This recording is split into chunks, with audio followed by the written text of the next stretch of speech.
నమస్తే, welcome to prime time debate.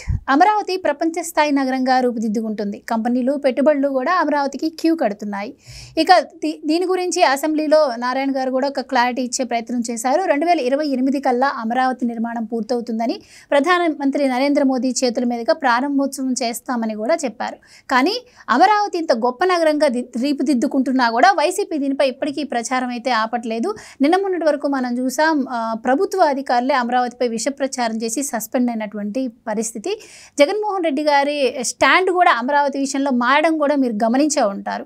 మరి జగన్మోహన్ రెడ్డి గారి 5 ఏళ్ల హయాంలో అమరావతి ఏ విధంగా ఉంది, మరి కూటమి ప్రభుత్వం వచ్చిన తర్వాత అమరావతిలో జరుగుతున్నటువంటి అభివృద్ధి పనులు ఏంటి, ఎప్పుడు పూర్తయ్యే అవకాశం ఉంది, ఇవన్నీ కూడా ఈరోజు డిబేట్లో చర్చిద్దాం. మనతో పాటు డిబేట్లో పార్టిసిపేట్ చేసేందుకు స్టూడియోలో ఉన్నారు సీనియర్ జర్నలిస్ట్ సత్యమూర్తి గారు, అలాగే ప్రముఖ ఆర్థిక, రాజకీయ, సామాజిక విశ్లేషకులు అంకమరావు గారు. నమస్కారం అండి.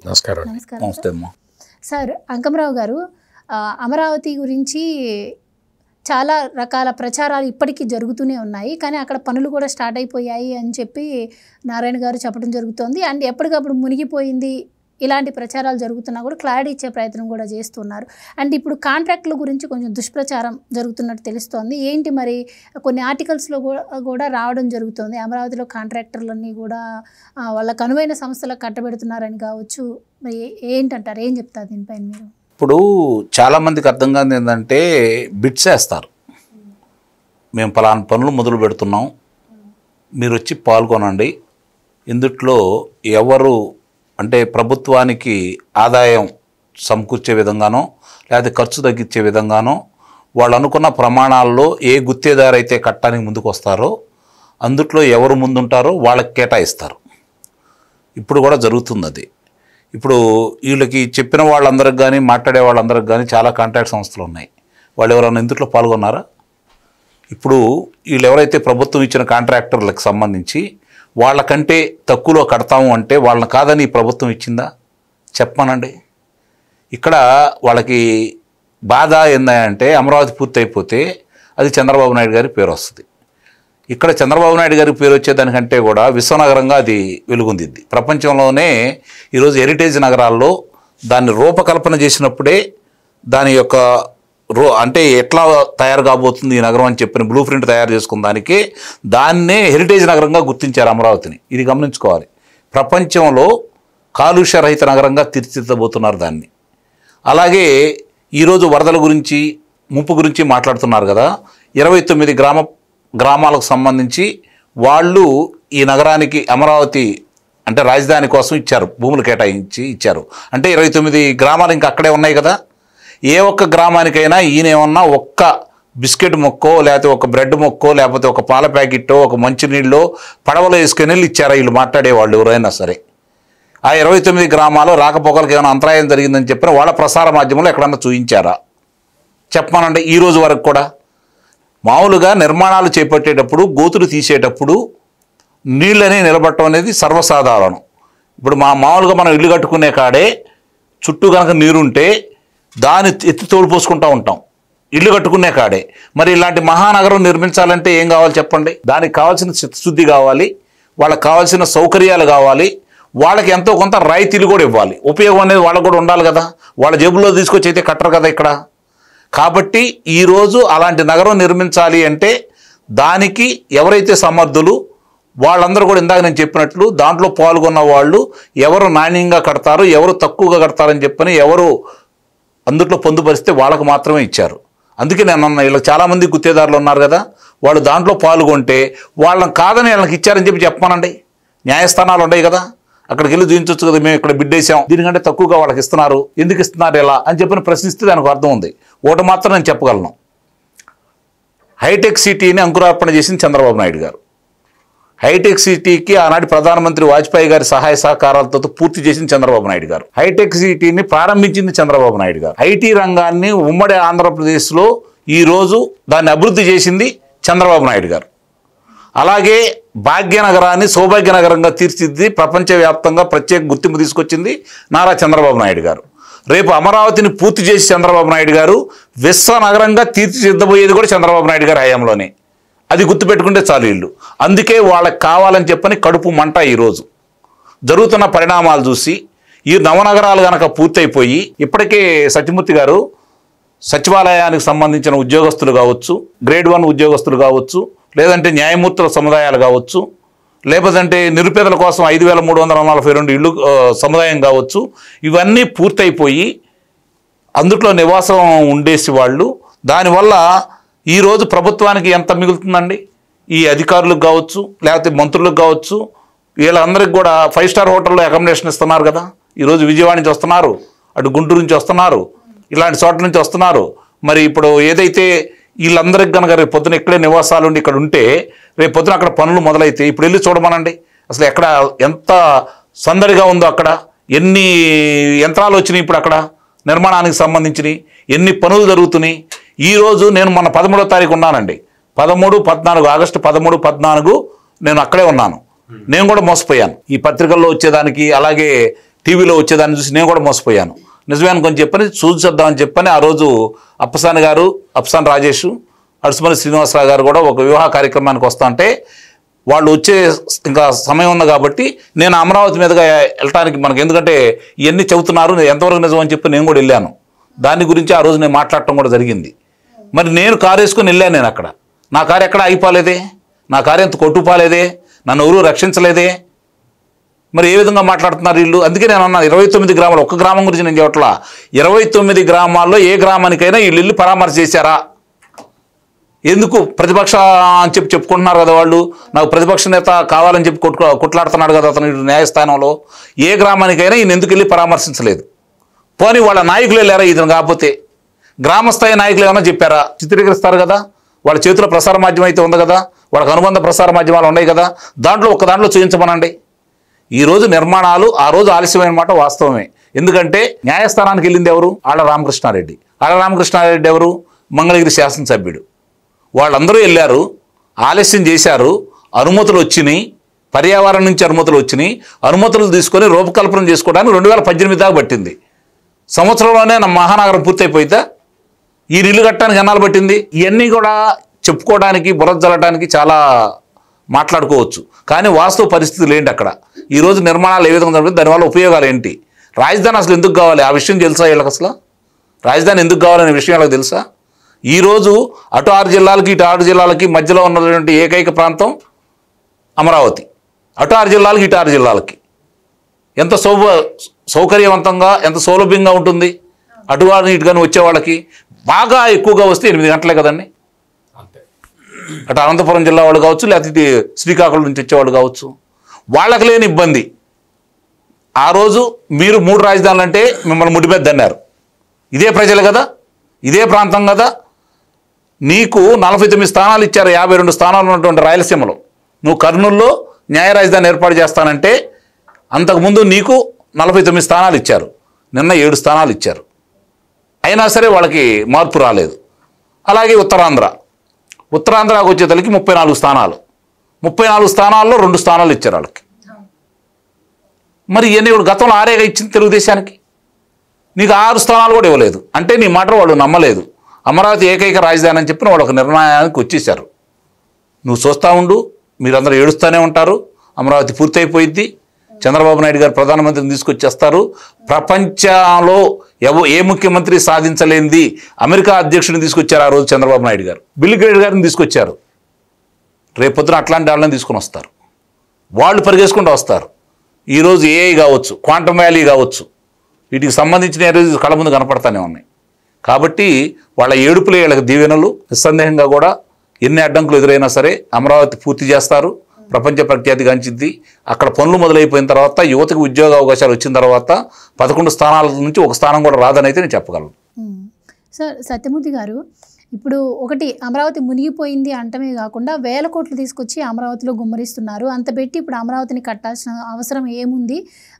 రాష్ట్రం మొత్తం అప్పుల్లో ఉందని మీరే చెప్తారు. మరి 1000 కోట్లు అక్కడే పెట్టాల్సి రావడం వల్ల మిగతా ప్రాంతాలకు, ఇది గతం నుంచి జరుగుతున్నటువంటి ప్రచారమే. అలాగే ఈరోజు నారాయణ గారు కూడా చెప్పడం జరిగింది 2028 కల్లా ఇది పూర్తవుతుందని. అయ్యే పని అని అంటారు, అవుతుందంటారు ఆ టైం కల్లా. అలాగే వైసీపీ చేస్తున్నటువంటి ఈ ప్రచారం ఏ విధంగా చూడొచ్చు అంటారు? ఇప్పుడు వైసీపీ వాళ్ళు ఏంటంటే అమరావతి కట్టకూడదు అనేది వాళ్ళ స్థిరమైన అభిప్రాయం. అమరావతిని నాశనం చేయాలి అనేది వాళ్ళ ఎజెండా. అమరావతిని ముందరికి అడుగు వేయనివ్వకూడదు అనేది వాళ్ళ ప్రధాన లక్ష్యం. దానికి అనుగుణంగానే వాళ్ళు పనిచేస్తారు. వాళ్ళు పనిచేయటమే కాకుండా అమరావతి మీద ప్రాక్సీ వార్ చేస్తున్నారు, గెరిల్లా వార్ చేస్తున్నారు.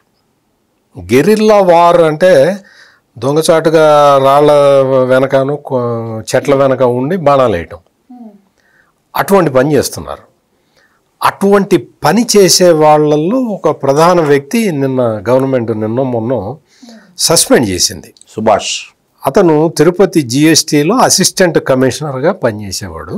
సుభాష్ అని, సుభాష్ చంద్ర బోస్ పేరు చాలా పెద్ద పేరు, గొప్ప పేరు పెట్టుకున్నాడు. అంత గొప్ప పేరు పెట్టుకున్న వ్యక్తి వాస్తవాలు చెప్పాలి. నువ్వు అసలు ప్రభుత్వ ఉద్యోగం చేసేవాడివి, నువ్వు నోరు మూసుకొని నీ పని నువ్వు చేసుకోవాలి. లేదు నేను రాజకీయాలు చేస్తాను అనుకుంటే గవర్నమెంట్ ఉద్యోగం వదిలేసి రాజకీయాల్లో చేరాలి. నీకు బెస్ట్, నీకు సూటబుల్ పర్సన్ జగన్ పార్టీలో చేరచ్చు. అంతేగాని నువ్వు గవర్నమెంట్లో పనిచేస్తూ తిరుపతి జిఎస్టీ అసిస్టెంట్ కమిషనర్గా పనిచేస్తూ అమరావతిలో 3 రిజర్వాయర్లు ఎందుకు అని ఒకసారి ఒక పోస్ట్ పెట్టాడు. అమరావతినే ఒక రిజర్వాయర్గా కడితే సరిపోదా అని పెట్టాడు. అతి తెలివితేటలా నీ అతి తెలివితేటలు చూపిస్తావా నువ్వు? ఒకే ఒక్క వర్షం అమరావతి జలమయం అని పెట్టాడు. నువ్వు చూసావా? వచ్చావా? అంటే దీన్నే ప్రాక్సీ వార్, గెరిల్లా యుద్ధం అంటారు. ఈ గెరిల్లా యుద్ధం చేసుకుంటూ, అంటే తప్పుడు వార్తల్ని ప్రచారం చేసుకుంటూ, ఇందాక అంకమరావు గారు ఏం చెప్పారు, మీ పార్టీ వాడు మరి అమరావతి మొత్తం మునిగిపోయింది కదా, అక్కడ అన్ని గ్రామాలు ఉన్నాయి కదా, నువ్వు వచ్చి బిస్కెట్ ప్యాకెట్ ఇచ్చేవాడు కన్నా, అందరూ తిండి లేకుండా నీళ్లల్లో మోకాల్లో పేకల్లోతు నీళ్లల్లో ఉన్నారు కదా, మరి వచ్చి నువ్వు బిస్కెట్ ప్యాకెట్ పాల ప్యాకెట్ ఇచ్చావా? ఏదో కబుర్లు చెప్పుకుంటూ ఇటువంటి తప్పుడు వార్తల్ని ప్రచారం చేసుకుంటూ బతుకుతున్నారు. అక్కడ రిజర్వాయర్లు ఎందుకు? 3 రిజర్వాయర్లు ఏం తెలుసు నీకు? నువ్వు గవర్నమెంట్ ఆఫీసర్, మరి ఎట సెలెక్ట్ అయ్యావో తెలియదు. కానీ నాకు నువ్వు గవర్నమెంట్ ఆఫీసర్గా ఉన్నప్పుడు నువ్వు అక్కడ కొండవీటి వాగు, పాలవాగు అని 2 వాగులు వస్తాయి. ఆ స్ట్రీమ్స్ని రెగ్యులేట్ చేసుకోవాలి. కృష్ణానదిలో కలుస్తాయి. నువ్వు ఎవడు రెగ్యులేట్ చెయ్యకపోయినా అవి అక్కడ పుట్టి కృష్ణానదిలో కలిసేవే. అవి వచ్చి ఊరి మీద పడవు. అక్కడ 23 గ్రామాలు ఉన్నాయి. ఏ గ్రామం అయినా ఏ రోజునైనా వర్షంతో మునిగిందా? చాలా కొన్ని వందల సంవత్సరాల నుంచి అక్కడ ఊళ్ళు ఉన్నాయి కదా. వాళ్ళకి ఎవరైనా మామూలుగా కృష్ణా జిల్లాలో కొన్ని లంక గ్రామాలు ఉంటాయి, తూర్పుగోదావరిలో కొన్ని లంక గ్రామాలు ఉంటాయి. వర్షం వస్తే అవి మునిగిపోతాయి. ఇక్కడ కూడా ఉన్నాయి. నేను చెప్తాను, ఇవి మునిగినాయా? వచ్చి చూడు. ఇప్పుడు ఈ గ్రామాలు మునిగినాయా?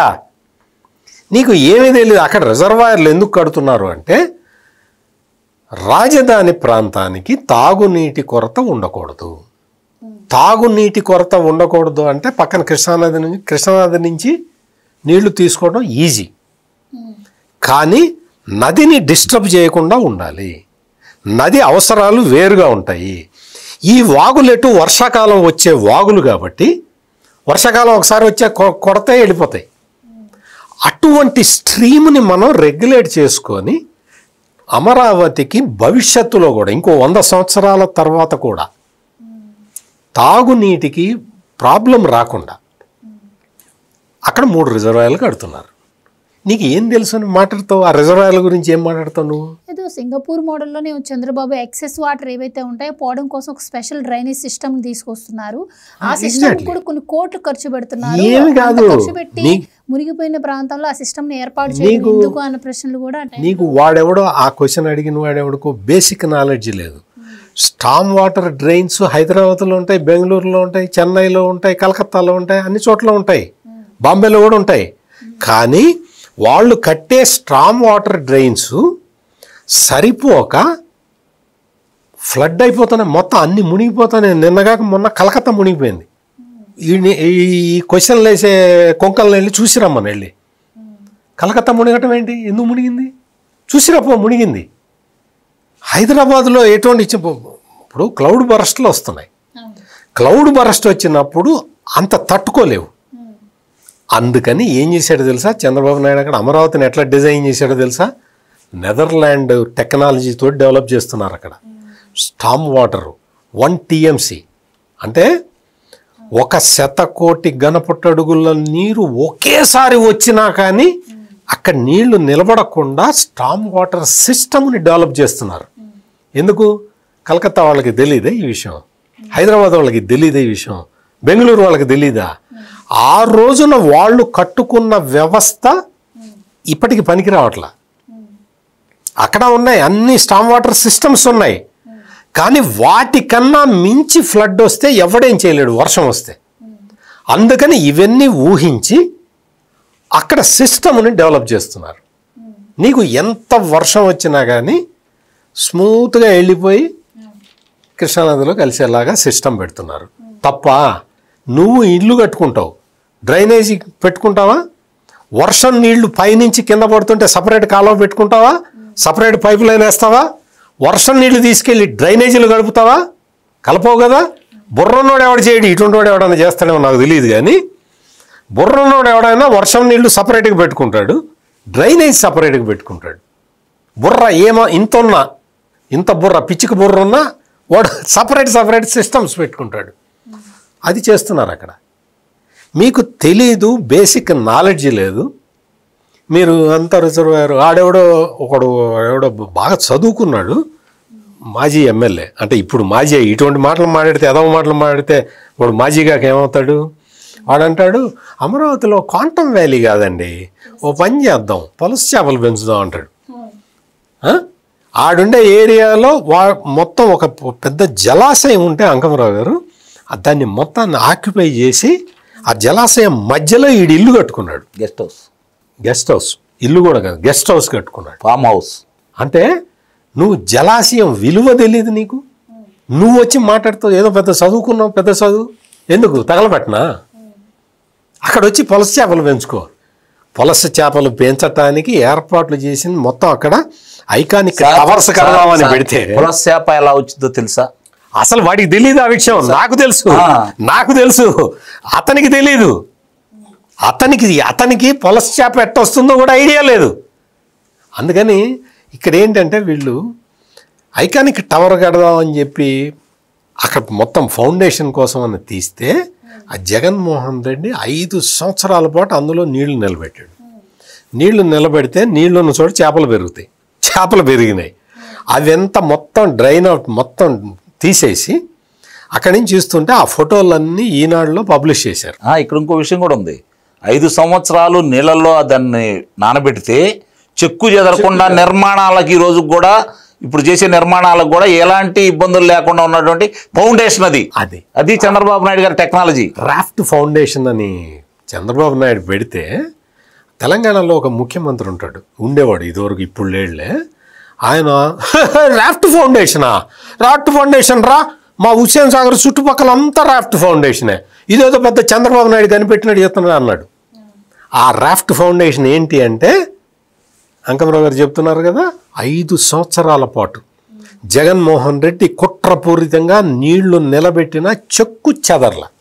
అంటే చెన్నై ఐఐటి బృందం వచ్చి కూడా చెక్ చేశారు. హైదరాబాద్ చెన్నై వాళ్ళు ఐఐటి వాళ్ళు వచ్చి చెక్ చేసి తప్పుడు వార్తలు రాయించారు, తప్పుడు నివేదికలు ఇచ్చారు. అటువంటి ఫౌండేషన్ తోటి కడితే మొత్తం అక్కడ వ్యవస్థలన్నీ అదే విధంగా ఉన్నాయి.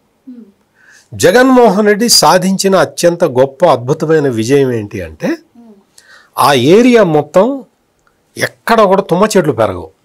అటువంటి ప్రాంతంలో తుమ్మ చెట్లు పెంచాడు ఈ జగన్మోహన్ రెడ్డి. తుమ్మ చెట్లు మామూలుగా ఎడారి ప్రాంతాల్లో పెరుగుతాయి. అటువంటిది ఈ జగన్మోహన్ రెడ్డి చాలా గొప్ప టెక్నాలజీ ఉపయోగించి అమరావతి ప్రాంతం మొత్తం ముళ్ళ తుమ్మ, సర్కారీ తుమ్మ అంటారు, దానికి ఇంతంత ముళ్ళు ఉంటుంది. ఆ ముళ్ళు గుచ్చుకుంటే సెప్టిక్ అవుతుంది. అటువంటి తుమ్మ చెట్లను పెంచాడు ఈ జగన్మోహన్ రెడ్డి ఆ ప్రాంతంలో. అందుకని ఈ రోజున వీళ్ళు యుద్ధం చేస్తున్నారు. ఎవరితోటి యుద్ధం చేస్తున్నారు అంటే ఆంధ్రప్రదేశ్ అభివృద్ధితోటి యుద్ధం చేస్తున్నారు. ఆంధ్రప్రదేశ్ బ్రాండ్ మీద యుద్ధం చేస్తున్నారు. ఆంధ్రప్రదేశ్ అనే ఒక రాష్ట్రం డెవలప్ కాకుండా వీళ్ళు చెట్టు చాటు నుంచి పుట్టచాటు నుంచి రాళ్ళ చాటు నుంచి బాణాలు వేసి చంపాలని ప్రయత్నం చేస్తున్నారు. నువ్వెన్ని ప్రయత్నాలు చేసినా, నువ్వెన్ని బాణాలు వేసినా అక్కడ బుల్లెట్ ప్రూఫ్లు పెట్టుకొని ఉన్నారు. అందుకని బుల్లెట్ ప్రూఫ్ ఉన్నాయి మొత్తం. నువ్వు ఏం చేసినా ఏం కాదు. నీ 5 సంవత్సరాల కాలంలో రోడ్లు దవ్వి కంకర అమ్ముకున్నావు. ఆ రోడ్లలో కంకర అమ్ముకుంటాడు ఎవడన్నా, ఏ దరిద్రుడన్నా రోడ్డు మీద రోడ్డు వేస్తే తీసేసి పైన చెక్కు తీసి కింద కంకర అమ్ముకుంటాడా ఎవడన్నా, ఏ దరిద్రుడన్నా? మొత్తం దరిద్రులు కంకర కూడా అమ్ముకున్నారు, అక్కడ ఉండే ఇసుక కూడా అమ్ముకున్నారు. ఇటువంటి దౌర్భాగ్యులు ఉన్న ఆంధ్రప్రదేశ్ రాజకీయ నాయకులు ఇంత దౌర్భాగ్యంగా ప్రవర్తిస్తున్నా కానీ రాష్ట్రాన్ని ముందరికి తీసుకెళ్ళటానికి కూటమి ప్రభుత్వం ప్రయత్నం చేస్తుంది. సార్, ఇప్పుడు అంటే అమరావతిని అడ్డుకునేందుకు జగన్మోహన్ రెడ్డి గారు 5 ఏళ్లలో ఏం చేయాలో అన్నీ చేశారు. R5 జోన్ అన్నారు, రైతులకు ఇవ్వాల్సిన కౌలు ఇవ్వకుండా ఇబ్బందులు పెట్టారు.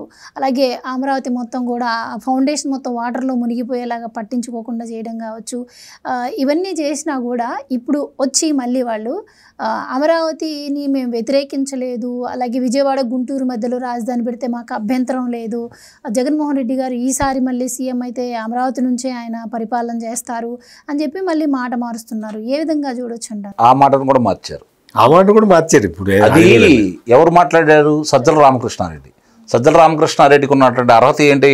ఆయన మాజీ ముఖ్యమంత్రి, లేకపోతే ప్రజెంట్ 11 స్థానాలు ఉన్నట్టు దాంట్లో ఒక శాసనసభ్యుడా? అతని చేత మాట్లాడిచ్చారు. అంటే ఇక్కడ వాళ్ళ 2 నాలుకల ధోరణి స్పష్టంగా అర్థమైపోతూ ఉంది.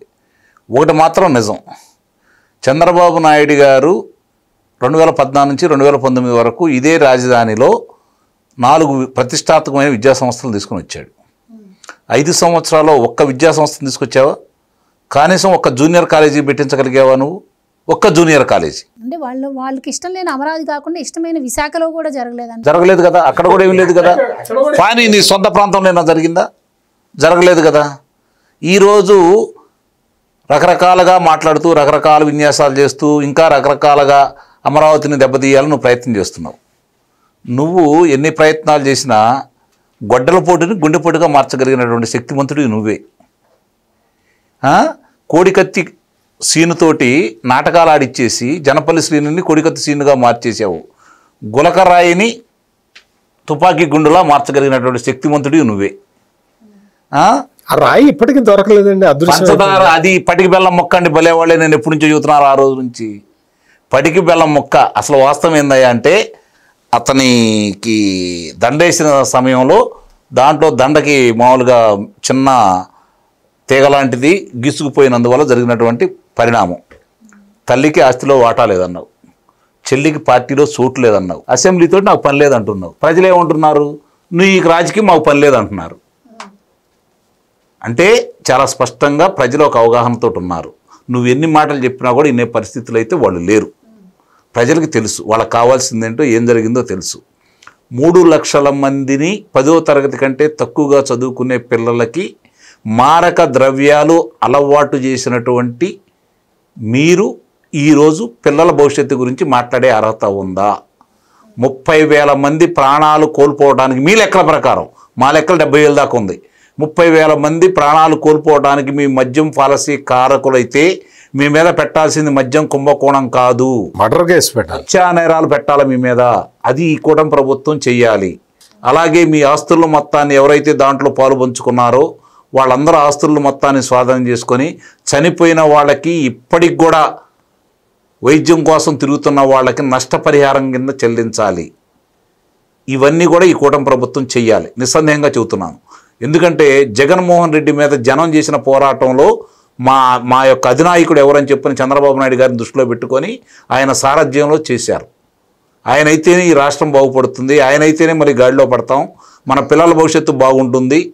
ఈరోజు ఆయన వల్ల జరిగినటువంటి ఉపయోగాలను దృష్టిలో పెట్టుకొని వాళ్ళందరూ ఎక్కడెక్కడ వాళ్ళు ప్రపంచవ్యాప్తంగా ఉన్న వాళ్ళందరూ కూడా నా రాష్ట్రం ఏమైపోతుంది, ఈ నాయకుడికి మేము అండగా ఉండాలని చెప్పిన వాళ్ళు వచ్చి గెలిపించుకున్నారు. ఇది ఒక్కళ్ళ కష్టం ఫలితం వల్ల రాలా, ప్రజలందరూ కోరుకున్నారు, ప్రజా పోరాటాలు చేశారు. వాళ్ళు ఆంధ్ర రాష్ట్ర ప్రజల గురించి చాలా తక్కువగా తెలుసు ఇతనికి. ఎందుకంటే ఉమ్మడి రాష్ట్రాన్ని విభజించినప్పుడు కూడా వాళ్ళు వీధి పోరాటాలు చేయలే. విభజనకి కారణకమైన కాంగ్రెస్ పార్టీని 3 ఎన్నికల్లో ఎక్కడా కూడా ధరావత్తు లేకుండా చేస్తున్నటువంటి విఘ్నులు, విద్యావంతులు ఆంధ్ర రాష్ట్ర ప్రజలు. వాళ్ళకు మొత్తం తెలుసు. కాబట్టి చిన్న చిన్న పొరపాట్లకు ఆ రోజు జరిగినటువంటి, మరోసారి చెబుతున్నాను, చంద్రబాబు నాయుడు గారి కోపంతో 2019లో ఓడించలా. స్థానిక శాసనసభ్యులు చేసినటువంటి దుర్మార్గమైన పనుల వల్ల ఈ శాసనసభ్యుడు ఓడిపోతే చాలు మాకు. వైసీపీ చేస్తున్నటువంటి దుష్ప్రచారాలు కూడా అందుకే యాడ్ అది కూడా చెప్తాను నేను. ఈ శాసనసభ్యుడు ఓడిపోతే చాలు, చంద్రబాబు నాయుడు గారు ముఖ్యమంత్రి కావాలా, అలా లెక్కేసుకున్నారు. కాబట్టి అందరు శాసనసభ్యులను ఓడించారు. చంద్రబాబు నాయుడు గారు ముఖ్యమంత్రి ఎలా అవుతారు? ఇప్పుడు వాళ్ళు చేసిన దుష్ప్రచారం స్పష్టంగా కనపడతా ఉంది. 37 మంది డిఎస్పీలకి ప్రమోషన్ ఇస్తే 33 మంది కమ్మవారికి ఇచ్చారన్నారు. స్వయంగా వాళ్ళ హోంశాఖ మంత్రి 2 శాసనసభలో ఏం చెప్పింది?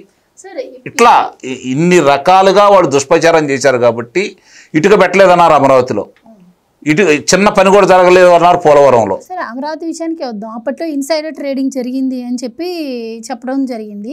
ఇప్పుడు కూడా అదే మళ్ళీ కాంట్రాక్టర్లను ఎందుకు మారుస్తున్నారు అని చెప్పి కూడా ఇప్పుడు మళ్ళీ 5 సంవత్సరాలు దూడిపాళ్ళ నరేంద్ర గారి నుంచి అందరి విషయంలో వాళ్ళు ఏదో కొన్నారని వాళ్ళ దగ్గర నుంచి ఎవరైతే అమ్మినాళ్ళో వాళ్ళ చేత వాళ్ళకు అనుకూలంగా సాక్ష్యం ఇప్పించుకోవాలని ఎంతో ప్రయత్నం చేశారు.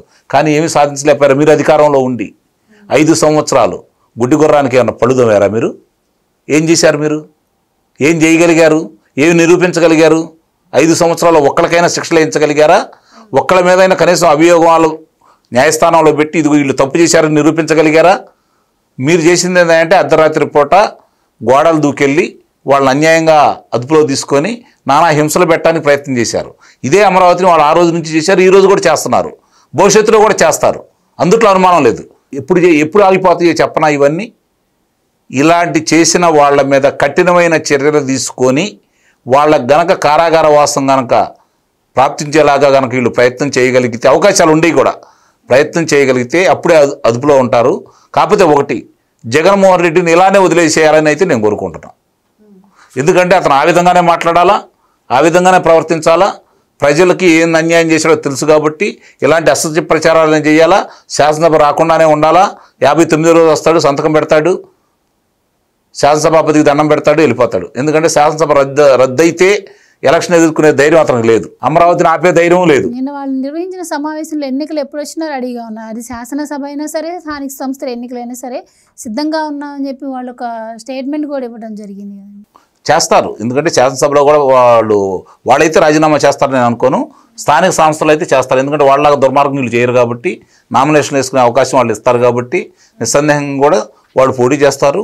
వాళ్ళు ఎంతో కొంతమంది పోటీకి ముందుకు వస్తారు, గెలుస్తారో ఓడతారనే తర్వాత విషయం. ఆ విషయంలో వీళ్ళు వాళ్ళలాగా చేయరు కాబట్టి ఆ ఇబ్బందులు అయితే ఏమి లేవు.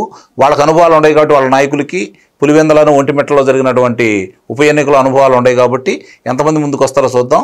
ప్రస్తుత అంశం ప్రకారం రాజధాని ప్రాంతాన్ని వాళ్ళు కావాలని చేస్తున్నటువంటి విష ప్రచారాన్ని, దుష్ప్రచారాన్ని, అబద్ధ ప్రచారాన్ని, అభియోగాలని సమర్థవంతంగా తిప్పికొడుతూ వీళ్ళు ముందుకెళ్తున్నారు. కాబట్టి వాళ్ళు ఎన్ని చేసినా కూడా అమరావతిలో అంగుళం కూడా వాళ్ళకి చోటు ఉండదని అయితే నేను చెప్తున్నాను.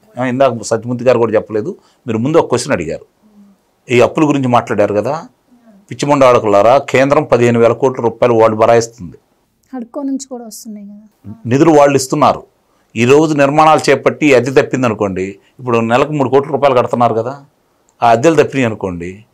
ఆ విధంగా ఈ నిర్మాణాలు వస్తే రేపు పొద్దున ఇక్కడ వచ్చే సంపదనే హైదరాబాద్కి ఏ విధంగా అయితే ఇన్కమ్ వస్తుందో రేపు అమరావతి నుంచి వస్తుంది, కట్టుకుంటారు. అది 10 సంవత్సరాలు పట్టు 15 సంవత్సరాలు పడవచ్చు. భాగ్యనగరం ఈరోజు ఈ రూపు రావడానికి ఎన్ని సంవత్సరాలు పట్టింది? స్వతంత్రం వచ్చి ఎన్నాళ్ళు అవుతుంది? అమరావతి ఒక రోజులో పూర్తి అయిపోయిద్దా? ఆలోచించుకోవాలి కదా. సరే, అసలు ఎందుకు చంద్రబాబు గారికి అమరావతి మీద అంత ప్రేమ? ఇప్పుడు అన్ని కోట్లు గుమ్మరించాల్సిన అవసరం ఉంది. బుల్లెట్ రైలు అంటున్నారు, అండ్ విమానాశ్రయం అంటున్నారు. అంటే అక్కడ వినియోగించుకోవడానికి వినియోగదారులు ఎవరు లేకుండా అంతంత వేల కోట్లు ఖర్చు పెట్టి ఇప్పుడే నిర్మించి అదంతా రాష్ట్రానికి బర్డెన్ అవుతుంది కదా అని చెప్పి చాలామంది మేధావులు కూడా క్వశ్చన్ చేస్తూ ఉన్నారు. తెలంగాణ ముఖ్యమంత్రి రేవంత్ రెడ్డి మొన్న ఒక మాట చెప్పాడు, శంషాబాద్ ఎయిర్పోర్టు అందులో సరిపోవట్లేదు, అక్కడ హైదరాబాదులోనే ఇంకొక ఇంటర్నేషనల్ ఎయిర్పోర్ట్ కట్టుకోవాల్సిన అవసరం ఉంది అని చెప్పాడు. అంటే ఈ ఒక్క సెంటెన్స్ నేను చెప్పింది ఎందుకు అంటే, అక్కడ వాళ్ళకి బుల్లెట్ ట్రైన్ అంటే ఏంటో తెలియదు, వైసీపీ వాళ్ళకి. నీకు కనెక్టివిటీ అంటే ఏంటో తెలియదు. రోడ్ల మీద గుంతలు పెట్టిన వాళ్ళకి కనెక్టివిటీ, రోడ్డు కనెక్టివిటీ ఏం తెలుస్తుంది, రైలు కనెక్టివిటీ ఏం తెలుస్తుంది, ఎయిర్ కనెక్టివిటీ అంటే ఎట్లా తెలుస్తుంది. నీకు అక్కడ గన్నవరం ఎయిర్పోర్ట్ ఉంది, గన్నవరం ఎయిర్పోర్టు లిమిటెడ్ స్పేస్లో ఉన్నది, ఇంకొకటి ఇంటర్నేషనల్ ఎయిర్పోర్ట్ కడతాం అంటున్నాడు. ఏంటి తప్పేంటి, నీకేంటి problem, what is your problem? నీకు బుల్లెట్ ట్రైన్ మొత్తం హైదరాబాద్ నుంచి అమరావతిని కనెక్ట్ చేస్తూ బెంగళూరు చెన్నైకి రూట్ వేస్తున్నారు. నీకేంటి ప్రాబ్లం? మంచిదే కదా, ఆంధ్రప్రదేశ్ ప్రజలందరూ స్వాగతిస్తుంటే ఈ జగన్మోహన్ రెడ్డి ఒక్కడే ఎందుకు వ్యతిరేకిస్తున్నాడు? మంచి జరగకూడదు కాబట్టి. మంచి జరిగితే మనం భరించలేం, మనకి ఓర్చుకోలేడు. అభివృద్ధి జరిగితే ఒంటి మీద తేళ్లు జర్రులు పాకినట్టు ఉంటుంది. సార్ ఇప్పుడు హైదరాబాదు, బెంగళూరు ఇలాంటివన్నీ అభివృద్ధి చెందిన నగరాలు. అక్కడ అంటే అక్కడి ఎక్స్పెండిచరు అది నీడ్ ఉంటుంది. కానీ ఇప్పుడు అమరావతి అనేది ఇప్పుడిప్పుడు డెవలప్ చెందుతున్నటువంటి నగరం. ఆల్రెడీ గన్నవరం ఎయిర్పోర్ట్కే వచ్చే అంటే విజిట్ చేసే వాళ్ళే తక్కువ. అంటే శంషాబాద్ ఎయిర్పోర్ట్ ప్రభుత్వం కట్టిందా సత్యమూర్తి గారు? శంషాబాద్ ఎయిర్పోర్ట్ ప్రభుత్వం కట్టిందా? ఢిల్లీ ఎయిర్పోర్ట్ ప్రభుత్వం కట్టిందా? దానికి ఎవరైతే వాళ్ళు ఉంటారో వాళ్ళకి ఇస్తారు. వీళ్ళు భూమి మాత్రమే సేకరించి కదా ఇవ్వాల్సింది. అదే కదా వీళ్ళు చేస్తుంది. నిర్వహణ భారం అంతా వాళ్ళే కదా భరాయించేది. అందుట్లో వచ్చే వాటా మళ్ళీ ప్రభుత్వానికే వచ్చేది ఆదాయం. ఈరోజు కియా పరిశ్రమ వల్ల 13,000 కోట్ల రూపాయలు వచ్చింది ఆంధ్ర రాష్ట్రానికి. కియా పరిశ్రమ వల్ల ఈరోజు 1,00,000, 2 లక్షలు ఉన్నటువంటి భూమి ఈరోజు కోటి రూపాయలు బలుగుతుంది ఆ ప్రాంతంలో. ఊహించామా? అనంతపురం జిల్లాలో మొదలు పెడితేనే ఏదైనా ఫలాలు అప్పుడు వస్తాయి. ప్రారంభం లేకుండా ఎట్లా వస్తుంది? పిల్లాడి పుట్టంలోనే పెళ్లి చేస్తారా? అమరావతిలో ఇది ఒక తప్పుడు ప్రచారం. కోట్లాది రూపాయలు తీసుకొచ్చి అక్కడ కుమ్మరిస్తున్నారు అనేది ఒక తప్పుడు ప్రచారం. అమరావతి అనేది సెల్ఫ్ ఫైనాన్సింగ్ ప్రాజెక్ట్. అందుకని అక్కడ గవర్నమెంట్ ఆఫీసులు కట్టుకోవాల్సింది గవర్నమెంటే, అంతే తప్ప వేరేవేవి గవర్నమెంట్ కట్టక్కర్లా. చంద్రబాబు నాయుడు ఇవన్నీ ఆలోచించే అమరావతి ప్రాంతానికి ఫస్ట్ తీసుకొచ్చింది విద్యా వ్యవస్థ సంస్థలను తీసుకొచ్చాడు. ప్రైవేటు విద్యా వ్యవస్థ సంస్థలు అక్కడ వచ్చి ఉన్నాయి, పనిచేస్తూ ఉన్నాయి. యూనివర్సిటీలు, ప్రైవేట్ యూనివర్సిటీలు వచ్చి ఎందుకు పనిచేస్తున్నాయి? నిన్నగాక మొన్న ఒక బ్యాంకు సిఇఓస్ అందరూ వస్తే వాళ్ళందరికీ చెప్పాడు, మీరందరూ ఇక్కడ కొంతమంది ల్యాండ్లు ఆల్రెడీ తీసుకున్నారు అమరావతిలో. ఈ జగన్మోహన్ రెడ్డి దెబ్బకి భయపడి వాళ్ళు గుంతలు కూడా దోవాల, పునాది గుంతలు కూడా వేయలే. చూశారు వాళ్ళు.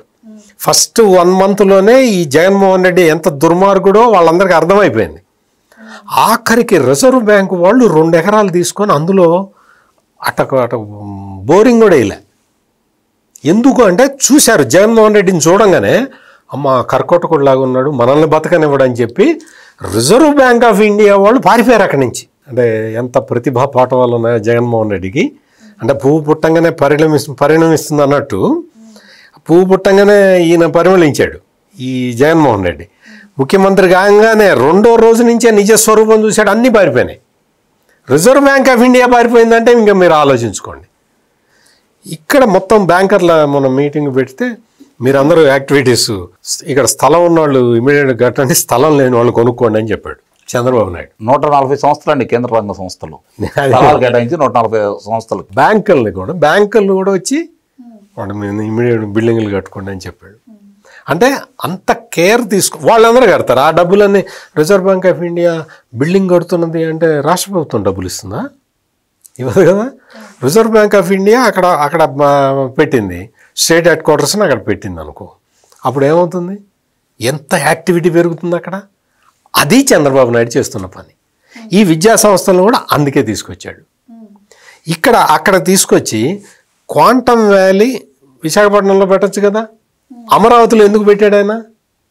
దానికి ఒక రీజన్ ఉంది. అమరావతి ఆ రోజున మొత్తం క్వాంటమ్ వ్యాలీని అనౌన్స్ చేసిన రోజున ప్రపంచంలో ఉన్న వాళ్ళందరూ మొత్తం ఆల్ ఇంటర్నేషనల్ మ్యాగజైన్స్ మొత్తం కొట్టి చూసి అమరావతి ఎక్కడున్నా ఎతుక్కొని వార్తలు రాశారు. ఇండియాలో ఆంధ్రప్రదేశ్ అనే రాష్ట్రంలో అమరావతి అనే చోట క్వాంటమ్ వ్యాలీ వస్తుందని రాశారు. అది కావాల్సింది. అది ఒక డైరెక్షన్లో ఆలోచించే వాళ్ళకి ఇవన్నీ తెలుస్తాయి. మనకేం తెలుస్తాయి? కావచ్చు, ఏ యూనివర్సిటీ కావచ్చు, ఇప్పుడు డెవలప్ అయిన సిటీస్లో కూడా ఇంకా అది అందుకని మనం ఆలోచించాల్సిన విషయం ఏంటి అంటే ఈ జగన్మోహన్ రెడ్డి లాంటి నాయకులు, అంటే వాళ్ళు నాయకులు కూడా కాదు, ఒక లంపెన్ గ్రూప్కి నాయకుడు 100%, అందులో ఎటువంటి డౌటు లేదు. చుట్టూత నేరస్తుల్ని పెట్టుకొని నేర సామ్రాజ్యాన్ని విస్తరించుకోవటానికి ప్రయత్నం చేసే వ్యక్తి. అంతకు మించి వేరే లేదు. He's not a politician at all. He's not a politician. అంటే ఒక గ్యాంగుల్ని మెయింటైన్ చేయటం, అటువంటి పనులు చేసే వాళ్ళకి సెల్ఫ్ ఫైనాన్స్ క్యాపిటల్ అంటే ఏమర్థం అవుతుంది? ఏం అర్థం కాదు. మీకు అమరావతిని నాశనం చేయాలి, ఎందుకు నాశనం చేయాలో ఒక్క కారణం చెప్పు.